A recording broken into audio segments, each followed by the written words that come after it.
ओम परमात्मने नमः। 8वें अध्याय में समुद्र से अमृत का प्रकट होना और भगवान का मोहिनी अवतार ग्रहण करना। श्री सुखदेव जी कहते हैं कि इस प्रकार जब भगवान शंकर ने विष पी लिया तब देवता और असुरों को बड़ी प्रसन्नता हुई। तो फिर नए उत्साह से समुद्र मंथन करने लगे। तब समुद्र से कामधेनु प्रकट हुई। वह अग्निहोत्र की सामग्री उत्पन्न करने वाली थी, इसलिए ब्रह्मलोक तक पहुंचाने वाले यज्ञ के लिए उपयोगी पवित्र घी, दूध आदि प्राप्त करने के लिए ब्रह्मवादी ऋषियों ने उसे ग्रहण कर लिया। उसके बाद उच्चैश्रवा नाम का घोड़ा निकला। वह चंद्रमा के समान श्वेत वर्ण था। बलि ने उसे लेने की इच्छा प्रकट की। इंद्र ने उसे नहीं चाहा, क्योंकि भगवान ने उन्हें पहले से ही सिखा रखा था। तदनंतर ऐरावत नाम का श्रेष्ठ हाथी निकला। उसके बड़े बड़े 4 दांत थे, जो उज्जवल वर्ण कैलाश की शोभा को भी माध्य करते थे। तत्पश्चात कौस्तुभ नामक पद्म राग मणि समुद्र से निकली। उस मणि को अपने हृदय पर धारण करने के लिए अजित भगवान ने लेना चाहा। परीक्षित, इसके बाद स्वर्गलोक की शोभा बढ़ाने वाला कल्पवृक्ष निकला। वह याचकों की इच्छाएं उनकी इच्छित वस्तु देकर वैसे ही पूर्ण करता रहता है, जैसे पृथ्वी पर तुम सबकी इच्छाएं पूर्ण करते हो। तत्पश्चात अप्सराएं प्रकट हुई। वे सुंदर वस्त्रों से सुसज्जित एवं गले में स्वर्ण हार पहने हुए थी। वे अपनी मनोहर चाल और विलास भरी चितवन से देवताओं को सुख पहुंचाने वाली हुई। इसके बाद शोभा की मूर्ति स्वयं भगवती लक्ष्मी जी प्रकट हुई। वे भगवान की नित्य शक्ति हैं। उनकी बिजली के समान चमकीली छटा से दिशाएं जगमगा उठी। उनके सौंदर्य, औदार्य, यौवन, रूप, रंग और महिमा से सबका चित्त खिंच गया। देवता, असुर, मनुष्य सभी ने चाहा कि हमें मिल गए। स्वयं इंद्र अपने हाथों उनके बैठने के लिए बड़ा विचित्र आसन ले आए। श्रेष्ठ नदियों ने मूर्तिमान होकर उनके अभिषेक के लिए सोने के घड़ों में भर भर कर पवित्र जल ला दिया। पृथ्वी ने अभिषेक के योग्य सब औषधियां दी। गवों ने पंचगव्य और बसंत ऋतु ने चैत्र वैशाख में होने वाले सब फूल फल उपस्थित कर दिए। इन सामग्रियों से ऋषियों ने विधि पूर्वक उनका अभिषेक संपन्न किया। गंधर्वों ने मंगलमय संगीत की तान छेड़ दी। नर्तकियां नाच नाच कर गाने लगी। बादल सदेह होकर मृदंग, डमरू, ढोल, नगारे, नरसिंगे, शंख, वेणु और बीड़ा बड़े जोर से बजाने लगे। तब भगवती लक्ष्मी देवी हाथ में कमल लेकर सिंहासन पर विराजमान हो गई। दिग्गजों ने जल से भरे कलशों से उनको स्नान कराया। उस समय ब्राह्मणगण वेद मंत्रों से पाठ करने लगे थे। समुद्र ने पीले रेशमी वस्त्र उनको पहनने के लिए दिए। वर्ण ने ऐसी वैजंती माला समर्पित की जिसकी मधुमय सुगंध से भौरे मतवाले हो रहे हैं। प्रजापति विश्वकर्मा ने भली भांति भांति के गहने, सरस्वती ने मोतियों का हार, ब्रह्मा जी ने कमल और नागों ने वो कुंडल समर्पित किए। इसके बाद लक्ष्मी जी ब्राह्मणों के स्वस्थ नयन पाठ कर चुकने पर अपने हाथों में कमल की माला लेकर उसे सर्वगुण संपन्न पुरुष के गले में डालने चली। माला के आसपास उसकी सुगंध से मतवाले हुए भौरे गुंजार कर रहे थे। उस समय लक्ष्मी जी के मुख की शोभा अवर्णनीय हो रही थी। सुंदर कपूरों पर कुंडल लटक रहे थे। लक्ष्मी जी कुछ लज्जा के साथ मंद मंद मुस्कुरा रही थी। उनकी कमर बहुत पतली थी। दोनों स्तन बिल्कुल सटे हुए और सुंदर थे। उन पर चंदन और केसर का लेप किया हुआ था। जब वे इधर उधर चलती थीं, तब उनके पायजेब से बड़ी मधुर झनकार निकलती थी। ऐसा जान पड़ता था कि मानो कोई सोने की लता इधर उधर घूम फिर रही हो। वे चाहती थी कि मुझे कोई निर्दोष और समस्त उत्तम गुणों से नित्य युक्त अविनाशी पुरुष मिले, तो मैं उसे अपना आश्रय बनाऊं, वरण करूं। परंतु गंधर्व, यक्ष, असुर, सिद्ध, चारण, देवता आदि में कोई भी वैसा पुरुष उन्हें न मिला। वे मन ही मन सोचने लगी कि कोई तपस्वी तो है, परंतु उन्होंने क्रोध पर विजय नहीं प्राप्त की है। किन्हीं में ज्ञान तो है, परंतु पूरे अनासक्त नहीं है। कोई कोई है तो बड़े महत्वशाली, परंतु वे काम को नहीं जीत सके हैं। किन्हीं में ऐश्वर्य भी बहुत है, परंतु ऐश्वर्य ही किस काम का जब उन्हें दूसरों का आश्रय लेना पड़ता है।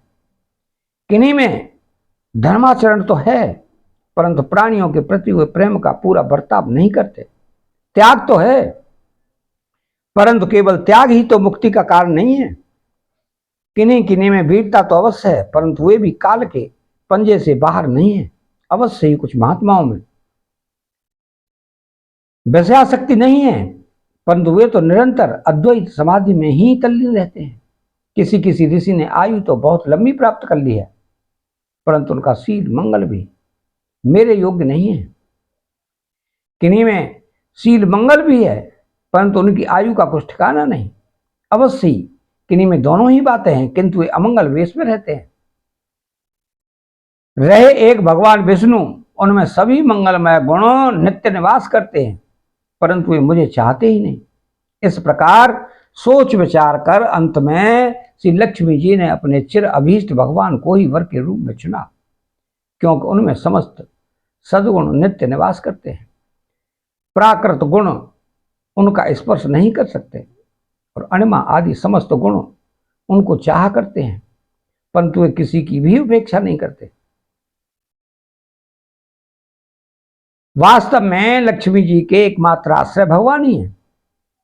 इसी से उन्होंने उन्हीं को वर्ण किया। लक्ष्मी जी ने भगवान के गले में वह नवीन कमलों की सुंदर माला पहना दी, जिसके चारों ओर झुंड के झुंड मतवाले मधुकर गुंजार कर रहे थे। इसके बाद लज्जापूर्ण मुस्कान और प्रेमपूर्ण चितवन से अपने निवास स्थान उनके वक्ष स्थल को देखती हुई उनके पास ही खड़ी हो गई।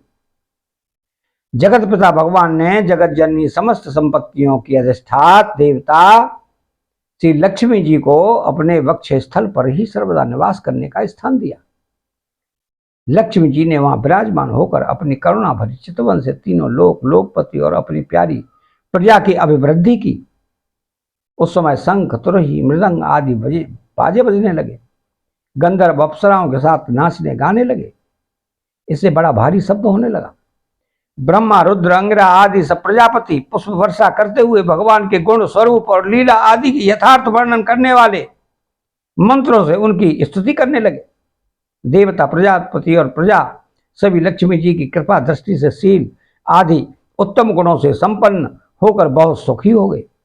परीक्षित, इधर जब लक्ष्मी जी ने दैत्य और दानवों की उपेक्षा कर दी, तब वे लोग निर्बल उद्योग रहित निर्लज्ज और लोभी हो गए। इसके बाद समुद्र मंथन करने पर कमल नयनी कन्या के रूप में वारुणी देवी प्रकट हुई। भगवान की अनुमति से दैत्यों ने उसे ले लिया। तदनंतर महाराज देवता और असुरों ने अमृत की इच्छा से जब और भी समुद्र मंथन किया, तब उसमें से एक अत्यंत अलौकिक पुरुष प्रकट हुआ। उसकी भुजाएं लंबी एवं मोटी थी, उनका गला शंख के समान उतार चढ़ाव वाला था, आंखों में लालिमा थी, शरीर का रंग बड़ा सुंदर सांवला सांवला था, गले में माला अंग अंग सब प्रकार के आभूषणों से सुसज्जित, शरीर पर पीतांबर, कानों में चमकीले मणियों के कुंडल, चौड़ी छाती, तरुण अवस्था, सिंह के समान पराक्रम, अनुपम सौंदर्य, चिकने और घुंघराले बाल लहराते हुए उस पर उसकी छवि बड़ी अनोखी थी। उसके हाथों में कंगन और अमृत से भरा हुआ कलश था। वह साक्षात विष्णु भगवान के अंशांश अवतार थे। वे ही आयुर्वेद के प्रवर्तक और यज्ञ भोक्ता धन्वंतरी के नाम से सुप्रसिद्ध हुए। जब दैत्यों की दृष्टि उन पर तथा उनके हाथ में अमृत से भरे हुए कलश पर पड़ी, तब उन्होंने शीघ्रता से बलात् उस अमृत के कलश को छीन लिया। वे तो पहले से ही इस ताक में थे कि किसी तरह समुद्र मंथन से निकली हुई सभी वस्तुएं हमें मिल जाएं।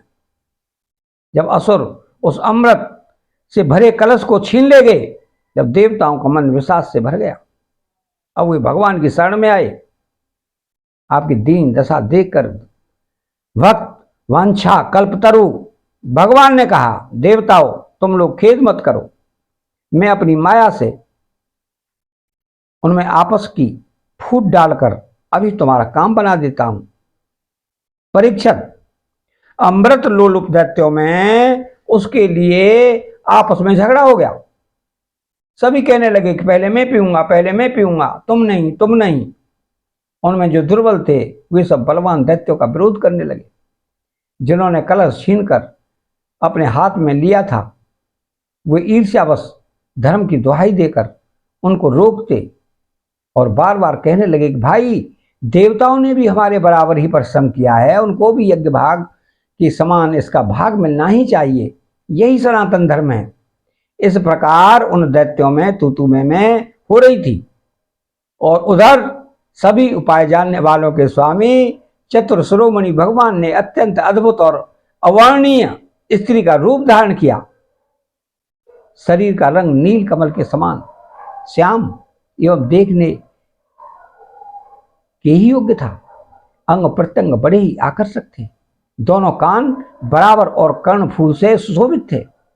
सुंदर कपोल, ऊंची नासिका और रमणीय मुख, नई जवानी के कारण स्तन उभरे हुए थे और उन्हीं के भार से कमर पतली हो गई थी। मुख से निकलती हुई सुगंध के प्रेम से गुनगुनाते हुए भौरे उस पर टूटे पड़ते थे। उससे नेत्रों में कुछ घबराहट का सा भाव आ जाता था। अपने लंबे केश पासों में उन्होंने खिले हुए बेल के पुष्पों की माला गूंथ रखी थी।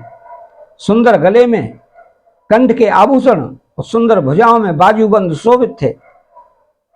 इनके चरणों के नूपुर मधुर ध्वनि से रुंझुन रुंझुन कर रहे थे और स्वच्छ साड़ी से ढके नितंब द्वीप पर शोभायमान करधनी अपनी अनूठी छटा छिटका रही थी।